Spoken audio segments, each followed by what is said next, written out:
manifestasi klinis COVID-19 pada paru. Saya diberikan judul ini, kemudian saya dokter paru, jadi saya diberikan judul seperti ini. Slide. Oke. Sebagai pendahuluan, tadi dari Dr. Nelly sudah banyak bercerita tentang apa itu COVID dari segi biologi, dan menyinggung COVID-19 karena di masyarakat ini masih ada rancu-rancunya. Ada yang menyebutkan bahwa ini bakteri.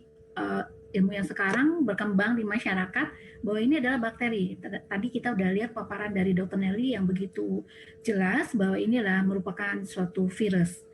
Nah, COVID-19 ini terjadi di tubuh kita merupakan suatu akumulasi superoksida yang merupakan zat oksidan dari tubuh karena terjadinya infeksi yang masuk ke dalam tubuh berakibat terjadinya stres oksidatif.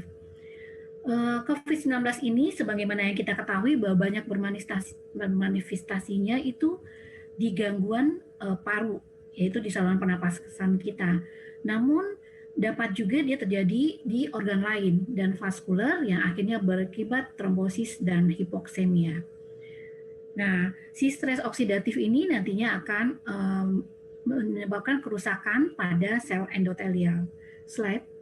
Sebelum kita beranjak ke manifestasi klinis, ada baiknya kita mengenal dulu dan mengetahui patofisiologis dari terjadinya infeksi COVID-19 ini seperti apa. Nah, ternyata di permukaan sel kita ini ada suatu enzim namanya angiotensin converting enzyme 2 atau lebih dikenal ACE2. Dalam keadaan normal harusnya si enzim ini dia berikatan dengan angiotensin 2.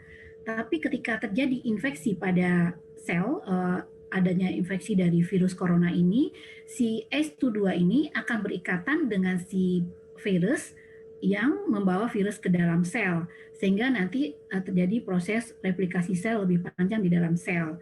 Nah, bagaimana dengan angiotensin 2 yang tadinya harus berikatan dengan ACE2, ternyata akhirnya dia tetap berikatan, tapi dia berikatan dengan angiotensin 2 tipe lain, bentuknya adalah tipe 1 reseptor. Nah, pengikatan antara angiotensin 2 dan tipe 1 ini akan memicu terjadinya inflamasi nantinya. Lanjut. Slide.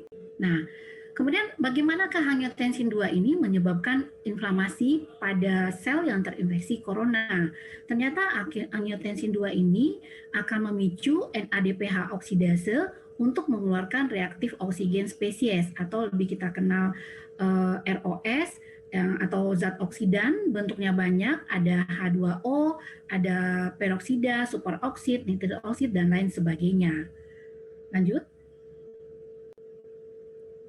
Nah, kita lihat dalam sel yang terinfeksi ini akan dilepaskan berbagai macam mediator oksidan di sini. Kita lihat salah satunya, contohnya pada sel saluran napas kita, ketika terjadi infeksi akan terpiculah ROS yang keluar akan lebih banyak.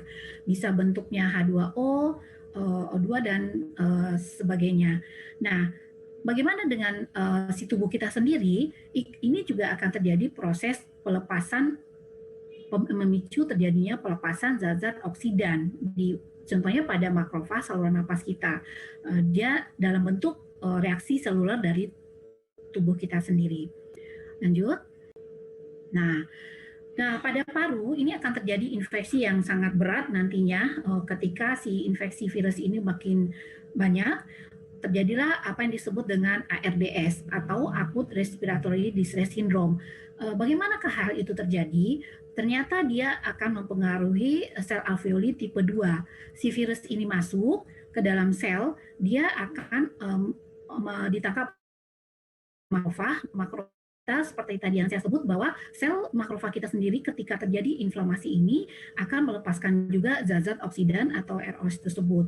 Si makrofag yang aktif tersebut dia akan merangsang sel-sel lain untuk melepaskan sel-sel sitokin atau mediator-mediator inflamasi lain seperti kemokin, sitokin, protein kinase dan sebagainya. Akhirnya sitokin yang dihasilkan ini akan banyak jumlahnya.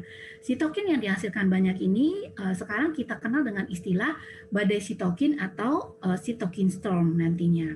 Nah, inilah yang menjadi dasar nanti kemanakah arah pengobatan yang akan dilakukan. Karena pengobatan yang akan dilakukan nantinya adalah memutus atau menekan sitokin mediator-mediator inflamasi yang banyak yang dilepaskan oleh karena proses inflamasi oleh virus tersebut. Lanjut. Tadi Dr. Nelly sudah memperlihatkan gambaran mikroskopik dari si SARS-CoV-2 atau COVID-19 ini, ya bentuknya bagus sekali sebenarnya. Ternyata kalau kita lihat dari mikroskop, seperti gambarnya seperti ini.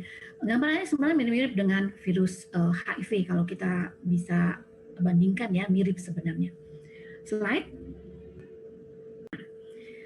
Nah, ada teori menyebutkan bahwa ketika si virus itu mengenai tubuh kita, ini akan terjadi 3 fase. Fase pertama atau kita sebut dengan early infection itu adalah masa pertama masuknya virus ke dalam tubuh kita. Nah, clinical symptom yang terjadi pada saat fase awal ini adalah gejalanya sebenarnya ringan, demam, batuk kering. Jadi pada orang-orang yang terinfeksi virus COVID-19 ini akan sering mengeluh batuk kering ya.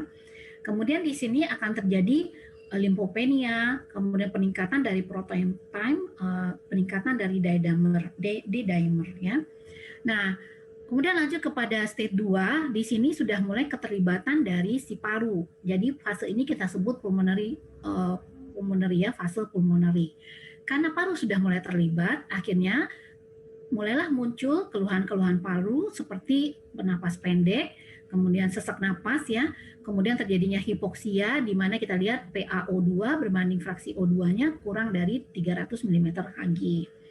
Nah, jika proses infeksi ini berlanjut terus, sampailah dia kepada stadium 3, disinilah yang terjadinya badai sitokin tadi atau cytokine storm, hiperinflamasi fase kita sebut.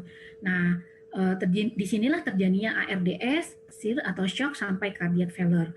Nah, ini akan ditandai dengan adanya peningkatan D-dimer, kemudian mediator penanda-penanda terjadinya ARDS di sini bisa kita lihat lanjutnya. Slide. Nah, ini jadi tadi gambaran sekilas tentang fase-fase tadi dapat disimpulkan bahwa infeksi COVID-19 ini akan bisa menimbulkan gejala ringan, sedang, atau bahkan sampai berat. Nah, rata-rata gejala umum yang muncul yaitu timbulnya demam lebih dari 38 derajat Celcius. Makanya kalau kita pergi ke tempat-tempat umum selalu kita di scan suhu ya, di scanner suhu. Nah, kemudian ada batuk. Nah, ada beberapa pasien yang mengeluhkan keluhan sesak napas. Tadi kita lihat dari fase 2 tadi ya, ketika timbulnya keterlibatan dari paru dalam 1 minggu itu. Nah, kasus berat seperti tadi di grafik kita lihat bahwa ini akan terjadi sangat progresif, akan terjadi ARDS, shock septic, kemudian asidosis metabolik yang sertahan. Di sini akan terjadi disfungsi dari sistem koagulasi dari beberapa hari. Nah, ada juga beberapa pasien yang tidak menimbulkan gejala, walaupun dari hasil swabnya itu menyatakan dia positif. Nah, tapi kebanyakan hasilnya gejalanya itu tidak ada. Ada beberapa pasien. Kalau kita lihat yang sekarang ini yang kita rawat di rumah sakit YASI sendiri, kebanyakan pasien tanpa gejala dengan hasil swab yang positif, gitu ya. Slide. Nah, berikut sindrom klinis yang dapat muncul jika terinfeksi. Tadi saya menyebutkan bahwa ada beberapa pasien yang tidak berkomplikasi. Ini nanti akan tergantung dari sistem kekebalan tubuhnya, imunitas si pasien tersebut. Ya, kalau kita lihat bahwa si virus ini akan memburuk pada orang-orang dengan faktor usia dan penyakit komorbid. Ini kalau kita perhatikan ada keterlibatan pengaruh biologi di sana pada pasien-pasien yang kita sebut tadi kejadian COVID-nya akan cepat memburuk pada mereka. Nah, kalau tidak berkomplikasi, artinya kondisi ini merupakan kondisi yang teringan ya. Gejala yang bermunculan berupa gejala yang tidak spesifik. Nah, jadi di sini saya ulang kembali bahwa gejala utama tetap muncul demam, batuk, dapat disertai dengan nyeri tenggorok, konges di hidung, terjadi kelemasan, lemas badannya, kemudian sakit kepala dan nyeri otot. Kadang-kadang pasien yang datang ke kami, ke rumah sakit YASI yang kami rawat sekarang, dia tidak merasa bahwa dia terinfeksi. Dia merasa, saya nggak ada gejala. Tapi kemudian kita gali lebih dalam, pernah nggak merasa tenggorokannya sakit gitu ya, merasa kering. Nah, baru mereka ingat, oh ya berapa hari yang lalu tenggorokan saya tuh gatal dok. Nah, seperti itu. Jadi kadang-kadang pasien sendiri tidak aware sama dirinya bahwa dia mempunyai gejala-gejala ke arah virus itu sebelumnya. Nah, perlu diperhatikan bahwa pada pasien usia lanjut dan imunokompromis, presentasi gejala menjadi tidak khas atau kadang-kadang menjadi atipikal ya, tidak jelas ya. Gitu. Beberapa kasus yang ditemui juga tidak disertai demam atau relatif ringan. Nah, ini yang perlu kita gali-gali terus, apakah benar-benar tanpa gejala, tapi sebenarnya sudah ada, tapi pasiennya tidak merasakan bahwa itu adalah gejala awal. Nah, kalau sudah terjadi infeksi pada paru, penyakit yang sering muncul adalah pneumonia, yaitu peradangan pada parenkim paru. Gejala utama dapat muncul seperti demam, batuk, dan sesak. Namun tidak ada tanda-tanda pneumonia berat kalau dia disebut pneumonia ringan. Nah, pada anak-anak nanti pneumonia tidak berat ditandai dengan batuk atau susah bernapas. Itu nanti akan dibahas lebih lanjut oleh dokter anak. Nah, atau kemudian tampak sesak, disertai napas cepat dan pakai penuh tanpa adanya tanda pneumonia berat. Slide. Nah, sedangkan pada orang dewasa seperti apakah pneumonia berat itu? Muncul di antara demam atau curiga infeksi saluran napas. Nah, tanda yang muncul yaitu takipne, yaitu napasnya cepat dengan frekuensi napas lebih dari 30 kali per menit. Terjadi distres pernapasan yang berat dan saturasi oksigen biasanya pada pasien-pasien ini di bawah 90% udara luar ya, kita lihat. Kadang-kadang kalau infeksinya berat banget itu si saturasi oksigennya bisa di bawah 80. Slide. Nah, pada ARDS atau akut respiratory distress syndrome ya, kita lihat bahwa onset baru atau perburukan gejala respirasi dalam 1 minggu setelah diketahui kondisi klinis. Jadi sebenarnya orang-orang dengan ARDS ini dia datang udah kondisi sebenarnya sudah berat ya, tidak ujuk-ujuk langsung buruk seperti itu gitu. Kemudian pengalaman kami kadang-kadang pasien 10 hari itu dia sudah ini cuma flu biasa, mereka tidak aware terhadap virus tersebut, jadi dianggap biasa. Datang ke kami itu sudah 10 hari, kadang-kadang dia datang ke kami ya, ternyata kita foto toraks, ronsennya sudah perburukan. Nah ini udah jatuh-jatuh dengan sesak napas yang sangat berat, akhirnya dia jatuh kepada kondisi yang ARDS. Nah, derajat ringan beratnya ARDS itu berdasarkan kondisi hipoksemianya, berapa kadar oksigen yang berada di tubuhnya. Nah, hipoksemia sendiri itu didefinisikan sebagai tekanan oksigen arteri atau PaO2 dibagi fraksi oksigen inspirasi atau FiO2 kurang dari 300 mm Hg. Itu yang kita sebut keadaan hipoksemia. Slide. Nah, ini sebenarnya nanti pada pembicara-pembicara berikutnya akan dibahas kok tentang apa sih yang dilakukan untuk pemeriksaan penunjang. Tapi saya menyinggung sedikit bahwa untuk paru kita selalu membutuhkan pemeriksaan penunjang berupa pencitratan dari toraks seperti foto toraks, CT scan toraks atau USG toraks. Apakah itu mutlak harus? Nggak selalu ya.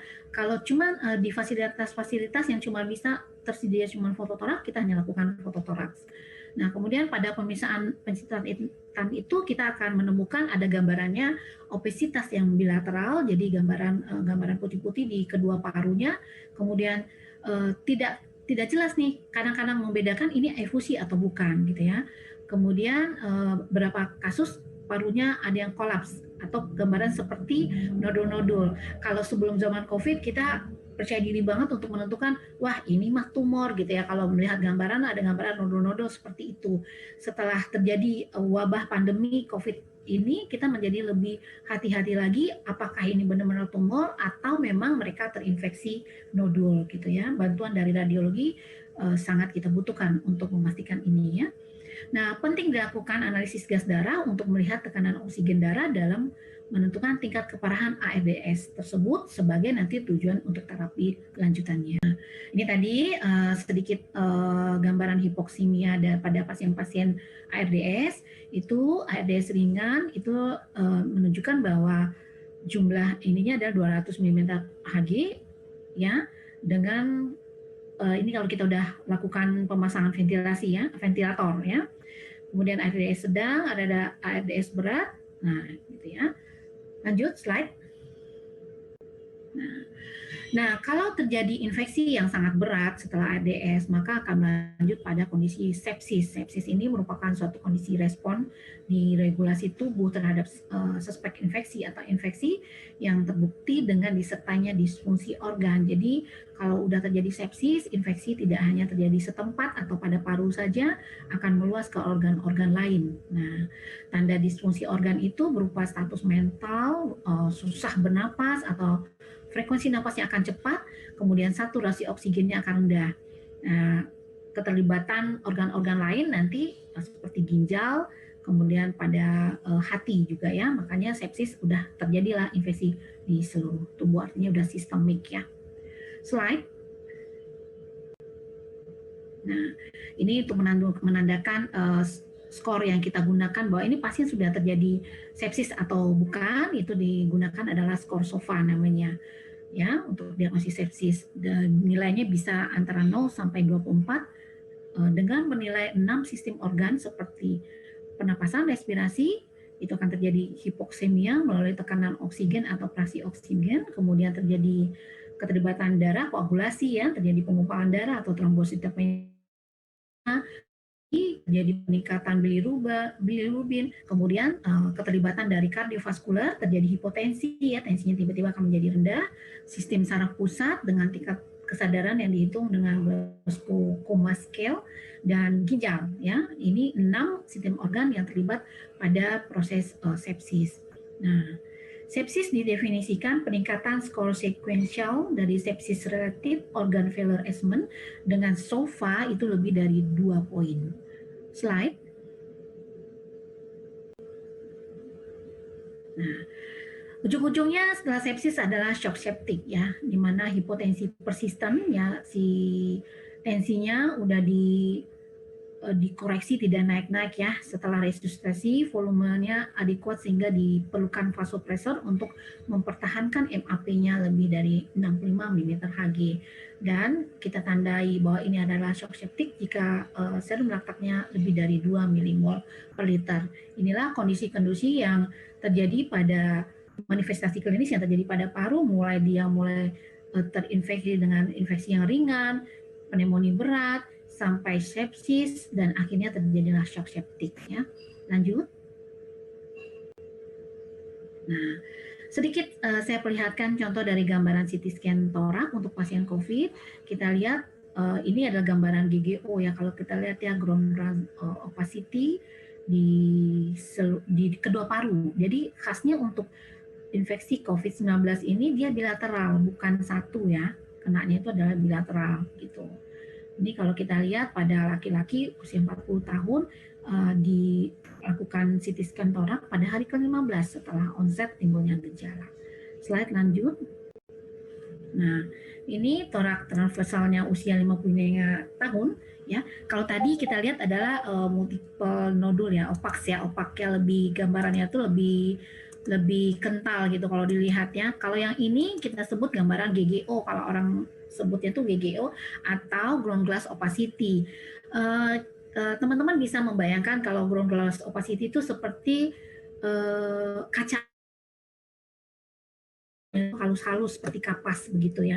Nah, pada pasien ini kita lihat pada hari ke-8 setelah onset gejala, terlihat di gambaran CT scan toraksnya. Slide. Nah ini juga GGO setelah 12 hari onset gejala. Nah ini halus-halus. Jadi kalau kita lihat kadang-kadang nggak terlihat, kalau mata kita nggak jeli, ini benar nggak? Nah ternyata di gambarnya sangat halus ya. Lanjut slide. Nah, sudah selesai ya. Tutup ini, terima kasih. Ya, ini slide saya, mudah-mudahan nanti kita bisa akan lanjut di sesi diskusi nanti. Ya. Terima kasih Dr. Winnie.